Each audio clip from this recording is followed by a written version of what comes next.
Usa kaming gabi di animo angkol og mga auntie. Tugutin na sab ko ninyo na mangayo na sadta og katahuran sa ating mga tagapakinig. Ngayong oras na to, magandang gabi po sa inyong lahat. At syempre yung mga nakikinig sa atin sa mga sasakyan ngayon, no? Mayang gabi di animo call habang nasa biyahe po, no? Hello din sa iyong pasahero na uwing-uwi na, no? Medyo na late ata yung pasahero mo sa pag-uwi. Siguro may inaasikasong mga trabaho na dapat naman tapusin. Ganon talaga yon mga kabisyo, no? May mga boss na ganon na dapat kailangang tapusin, dapat tapusin.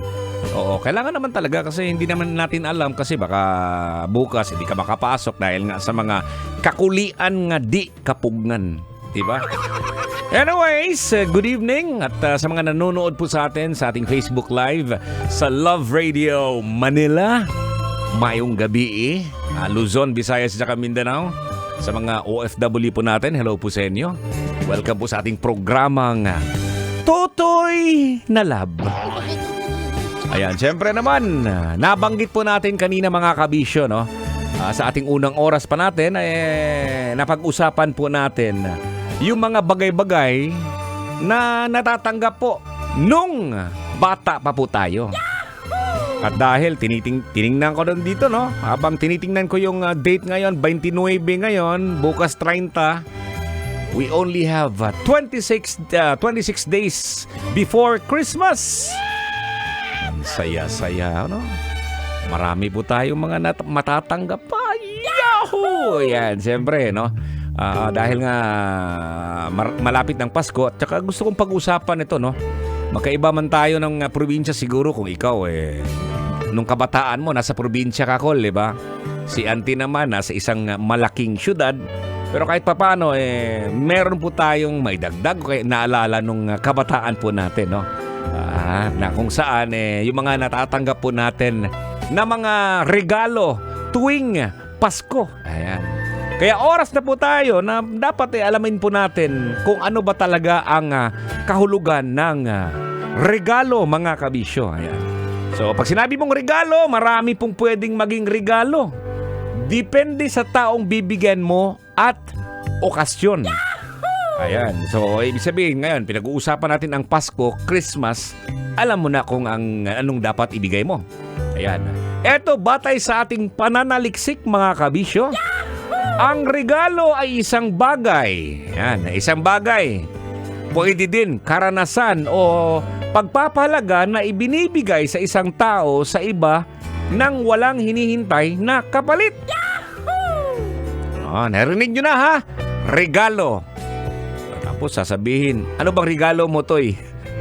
Bigyan mo muna ako ng regalo, bibigyan din kita. Mali pala yun. Pag sinabi mong regalo, dapat hindi ka na humihingi ng kapalit. Hingi ka na ng regalo. Basta ba, kung sabihin mo regalo na ako, sagutin ka naman. Bigyan mo muna ako ng regalo para bigyan din kita. Mali pala yun. So mahimo kining ipaabot sa isip pasalamat. Bibigyan ka ng regalo. Pasalamat, gugma o pagpakita sa suporta sa usa ka espesyal nga okasyon o bisan sa unsang adlaw. Pero ang mahalaga dito, mga kabisyo, ay yung regalo po ngayong Pasko. Ayan. So eto na, ang pagpili po ng regalo para sa Pasko ay isang espesyal na pagkakataon upang ipakita ang love, pagmamahal at pag-aalala sa mga mahal sa buhay. So, simpleng sabi, pag mahal mo yung isang tao, bibigyan mo ng regalo. Yahoo! Ang tanong ko ngayon, kabisyo, mahal mo ba si Totoy ba to? Kung mahal mo ko, bigyan mo ako ng regalo. So, ania po mga kabisyo, ang pipila ka mga ideya alang sa mga regalo sa Pasko, no? Iba't bang mga ideas, no? Meron dito personal na bagay. Isang regalo na paborito o bagay na hinahangad ng taong bibigyan. Halimbawa, bata yung bibigyan mo. Ano ba paborito ng bata? Laruan. Yahoo! Hindi yung regalo mo sa bata, bibigyan mo ng pera. Pagbigay mo naman sa pera, nandyan yung magulang, nandyan yung nanay, sasabihin ng nanay, dito na lang yan sa akin, kumpare, kasi ako nang bahala dyan sa regalo mo para sa inaanak mo. Hahawakan ko lang yung pera. Marami pong na-scam po dyan. Na-scam po tayo nung kabataan po natin, di ba? Sasabihin ng magulang mo, ako na lang yung hahawak ng pera. Kasi dito sa akin, para hindi mawawala. Yun pala, pagdating ng araw na sisingilin mo na yung pera, sana yung regalo na binigay ni Ninong at saka Ninang, sasabihin sa iyo ng magulang mo, dami mong utang sa akin, dami mong hinihingi sa akin, tapos ngayon may utang pa ako sa iyo. Pambihira naman. Sino bang na-scam sa mga magulang dyan? Ayan. So, eto din, maaari nating ibigay yung karanasan po. Ito ay maaring gift certificate para sa isang spa. Hindi, yung spa ha, yung legit na spa. Hindi yung spa you can call me. Ayan, pwede din siguro yung concert, ticket concert na i-gift mo. Pwede din Star City tickets. No, hindi ibig sabihin na may mimigay ako ng Star City tickets ha. Malusian, kaskigol na ako ron. So yun yung sinasabi natin. Pwede din mga DIY gifts. O kaya naman ng mga handmade. O kaya yung mga niluluto mo, no? Minsan, ginagawang gift po. Yung niluluto mong leche flan. Ayan, dahil nga marami kayong itlog sa bahay. Siguro isa sa mga pwedeng irigalo mo sa mga kasamaan mo sa trabaho ay etong leche flan, yung mga pagkain. Kasi magaling ka nang magluto, di ba? Pwede din siguro tulong o donasyon sa kanyang pangarap. Ayan, ang pangarap niya na gusto niyang matupad. Maaari kang magbigay ng tulong o suporta. Ayan. Pwede din siguro gusto niya ng subscription sa Netflix.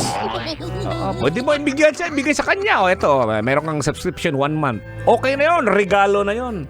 Gusto mo yung mamahalin, mga kabisyo? Pwede din siguro. Cellphone. iPhone. Gusto mo ng iPhone? Wa ka, Kuya Pe. So ibig kong sabihin, yung mga nireregalo po natin na mga ganitong mga bagay, ito yung may kabuluhan ha. Klaro ha.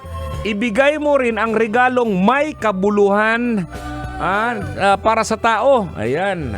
So kung ayaw ng tao mga ganito, huwag sigurong bigyan kasi baka kulis ma-out ng naong. Alam mo naman, pag mga bata, simple lang ng mga bagay-bagay, no? At dito nga, pinag-uusapan po natin yung regalo po, no? Yung nung kabataan po natin. Ayan. So, alam kong naalala mo, no? Pero bago ang lahat, mga kabisyo, no? Shout out po sa mga nanonood sa atin sa Love Radio Manila page. Ito po yung aking fan page, no? Totoy Bato Official at meron po tayong nilagay dyan kanina at katanungan po natin at ang nakalagay po, naalala nyo pa ba? Naalala nyo pa siguro ang nung kabataan nyo tuwing Pasko? Ano ang madalas nyo na natatanggap noon pag Pasko? Ayan mga kabisyo. So eto na, titingnan na natin at babasahin na po natin yung mga nag-post sa ating fan page sa Totoy Bato Official. Ayan. Sabi dito ni Roldan Balolo, ako Kol, bagong sinina og short. Uy! Pera sa mga ninang og ninong. Shout out Kol, Derek, sa Manggahan Warehouse, Santa Lucia, Floodway, Pasig City, nagapaminaw karon sa imong programa karong gabi. Salamat. Sabi no Norberto Bongkaras Manalo. Ayan, sabi niya dito, ako po, ang natatanggap ko na regalo tuwing Pasko nung bata ako, pera o laruang baril.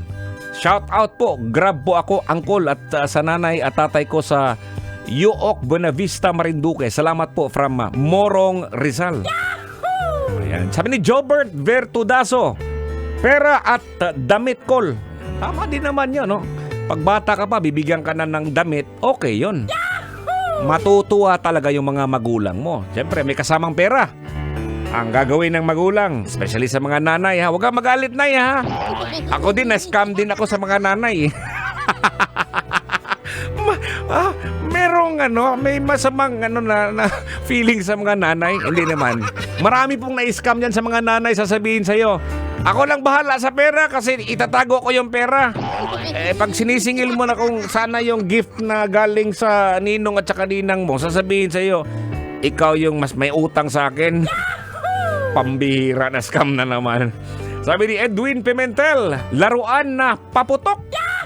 Oo, sa dati kasi may mga lugar na pwede po. Ayun, dahil dito sa paputok na to, naalala mo yung ginagamit natin, yung lata ng gatas ba yon? Tapos nilalagyan ng kalburo. O yung kalburo tapos inaalog tapos duslitan og kaning kalayo din moboto. Magiram yana. Yung mga paputok doon dati, no? Kalburo lang yung pwede. Minsan nga, ang i-gift sa'yo, gas lang. Yung gas mo, alam yung kanyon, tayhupan yung kanyon. Tapos biglang sisidlit yung kalayo. Ang imong kilay, napaso. Tanggal. Ay nako. So itutuloy po natin yung mga kabisyo sa ating FB Live sa Love Radio Manila. We only have 26 days na lang bago magpasko. Kasama nyo ba ang inyong mahal sa buhay ngayong darating na December o kaya January ba? Para tingin ko parang way klaro, no? Way klaro. Mali naman, pero kahit pa paano wish ko lang at sana mararamdaman nyo po ang tunay na kapaskuhan. Yan! Merry Christmas, Eva! Siyempre, sa lahat ng mga nakatutok dito po sa 90.7 Love Radio, kung saan ka man ngayon, sana ramdam nyo pa rin ang Pasko. Hindi naman kailangan ng pera, di ba? Basta lang andun yung pagmamahal po, kabisyo, galing sa inyong mga mahal sa buhay. Ito pa rin si Totoy Bato para sa programang Totoy na Love.